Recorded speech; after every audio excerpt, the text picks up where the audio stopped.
എന്നിട്ട് സതീശൻ പറയാ തോറ്റാൽ ഞാൻ വനവാസത്തിന് പോകും. അപ്പൊ ഈ തെരഞ്ഞെടുപ്പ് കഴിഞ്ഞാൽ ഉറപ്പുള്ള ഒറ്റ കാര്യമുള്ളൂ, ഈ തെരഞ്ഞെടുപ്പിൽ പിണറായി മുഖ്യമന്ത്രിയാവും, ഇദ്ദേഹം വനവാസത്തിന് പോകും. കേട്ടില്ലേ ഈ നേതാവിൻ്റെ പ്രസംഗം കേട്ടു നിങ്ങൾ?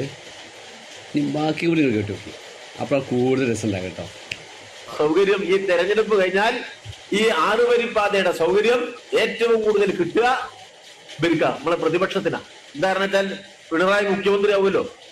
പിണറായി മുഖ്യമന്ത്രിയാവുമ്പോ ഒരു നിവേദനം കൊടുക്കണമെന്ന ആഗ്രഹം കുഞ്ഞാലിക്കുട്ടിക്ക്, വി ഡി സതീശന്, രമേശ് ചെന്നിത്തലയ്ക്ക് ഉണ്ടാവുമല്ലോ. സ്വാഭാവികല്ലേ? ഇപ്പോ സണ്ണി ജോസഫ് KPCC പ്രസിഡന്റാ. അപ്പൊ നിവേദനം നാളെ രാവിലെ 10 മണിക്ക് കൊടുക്കണമെങ്കിൽ സണ്ണി ജോസഫ് ഇന്നും എല്ലാവരും വീട്ടിൽ നിന്ന് ഇറങ്ങി തീവണ്ടി കയറി റിസർവ് ചെയ്ത് അതിൽ കടന്ന് രാവിലെ അവിടെ എത്തി ഒരു 11 മണിക്ക് നമ്മുടെ പിണറായിയെ കണ്ട് നിവേദനം കൊടുത്ത് പിന്നെയും തിരിച്ചുപോയി. അന്ന് രാത്രി വീണ്ടും വണ്ടി ബുക്ക് ചെയ്ത് വണ്ടി കയറി കടന്നുറങ്ങി. രാവിലെ തന്നെ 2 രാത്രി എവിടെ ഉറങ്ങണം? തീവണ്ടിയിൽ ഉറങ്ങണം. ഇപ്പൊ എന്താ ഗുണനിറയങ്ങള്? പിണറായിന്റെ ഈ റോഡ് ഏതാണ്ട് പൂർത്തീകരിക്കുകയാണ്. 80% പൂർത്തീകരിച്ചു. പ്രതിപക്ഷത്തിരിക്കുന്ന കോൺഗ്രസിന്റെ നേതാവ് സണ്ണി ജോസഫിന് സഖാവ് പിണറായിക്ക് ഒരു നിവേദനം കൊടുക്കാൻ രാവിലെ 6 മണിക്ക് വീട്ടിൽ നിന്നിറങ്ങി ഒരു കാറ് കയറി 1 മണിക്കൂർ യാത്ര ചെയ്താൽ 1.25 മണിക്കൂർ യാത്ര ചെയ്താൽ മലപ്പുറത്ത് എത്തും. അപ്പോൾ കുഞ്ഞാലിക്കുട്ടി ഒരു പെട്ടി തൂക്കി റോട്ടിൽ കാത്തിക്കണു കയറാം. കുഞ്ഞാലിക്കുട്ടിയെ കയറ്റി 45 മിനിറ്റ് ഓടിച്ചാൽ പറവൂരെത്തി. അപ്പൊ പറവൂരിന് 2 ബാഗ് നിവേദനം വെച്ച് നമ്മുടെ സതീശൻ നിൽക്കുന്നുണ്ടാവും. പുള്ളി കയറ്റി അവിടുന്ന് 1 മണിക്കൂർ പോയാൽ രമേശ് ചെന്നിത്തലേനെ ഹരിപ്പാട്ടിൽ നിന്ന് കയറ്റി കുടിവെള്ളമായിട്ടാണ് അദ്ദേഹം നിൽക്കുന്നത്.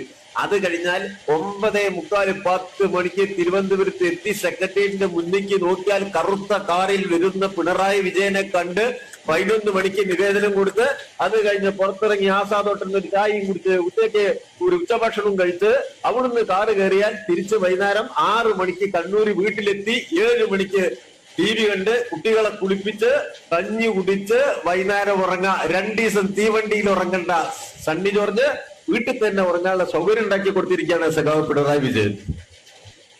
ഇതാണ് വികസനം എന്ന് പറഞ്ഞാൽ. ഇവർ ആകെ ബേജാറിട്ടിരിക്കുക. ഇത് എങ്ങനെയെങ്കിലും പൊളിക്കണം. റോഡ് ഇവിടെ വേണ്ട, ഇത് പൊളിക്കണം. ആശുപത്രി ഇവിടെ വേണ്ട, അതും പൊളിക്കണം. സാധാരണക്കാരനെ സഹായിക്കുന്ന ഒരു ഗവൺമെന്റ് അത് ഇല്ലാതാക്കണം. പാവപ്പെട്ട വീട്ടമ്മമാർക്ക് എന്തെങ്കിലും സഹായിക്കട്ടെ, ഇരിക്കട്ടെ, ഒന്നുമില്ലെങ്കിലും 1000 കൊടുത്തു. എത്രത്തോളം ആ ഇടതുപക്ഷ ജനാധിപത്യ മുന്നണി ഗവൺമെന്റിനെതിരായിട്ട് കളവ് പറയാമോ എന്നുള്ള ഒരു പരിപാടി കോൺഗ്രസ് അങ്ങനെയാണല്ലോ. ഇപ്പൊ കളവാണല്ലോ, രാവിലെ തുടങ്ങും. ആരോഗ്യശാലയിൽ ഒരു മരുന്നുണ്ട്, അതിന്റെ പേരെന്താ? ക്ഷീരബല 101 എന്നാ പറയാ. ക്ഷീരബല 101 ആവർത്തിച്ച ക്ഷീരബല. ക്ഷീരബല പറഞ്ഞാൽ ഈ കുറുന്തോട്ടിയും പാലും കൂടിയും 101 തവണ ആറ്റി കുറിച്ച് റെഡിയാക്കി മരുന്ന് വരും. അത് തലയിൽ ഇങ്ങനെ ഒഴിച്ചാൽ അത് കുറക്കം വരും. ഏത് ഉറങ്ങാത്ത ആളും ഈ ക്ഷീരബല തലയിൽ തെച്ചാൽ ഉറങ്ങും. അങ്ങനെ ക്ഷീരബല ഉണ്ടാക്കാൻ വേണ്ടി കുറുന്തോട്ടി കഷായത്തിന്റെ ഒക്കെ വെച്ച് ക്ഷീരബല ഉത്പാദിപ്പിക്കാം. അങ്ങനെ 101 ആവർത്തിച്ച ക്ഷീരബല എന്ന് പറയും പോലെ നമ്മളെ സതീശനും ചാമക്കാലയും കൂടി രാവിലെ 101 നുണ പറയും.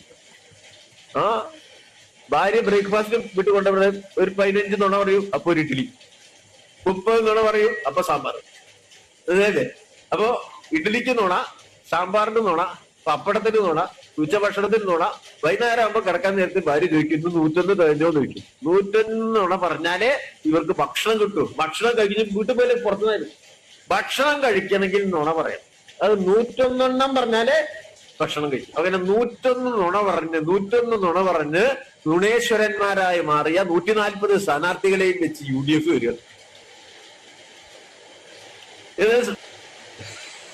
എന്നിട്ട് സതീശൻ പറയാ തോറ്റാൽ ഞാൻ വനവാസത്തിന് പോകും. അപ്പൊ ഈ തെരഞ്ഞെടുപ്പ് കഴിഞ്ഞാൽ ഉറപ്പുള്ള ഒറ്റ കാര്യമുള്ളൂ, ഈ തെരഞ്ഞെടുപ്പിൽ പിണറായി മുഖ്യമന്ത്രിയാവും, ഇദ്ദേഹം വനവാസത്തിന് പോകും.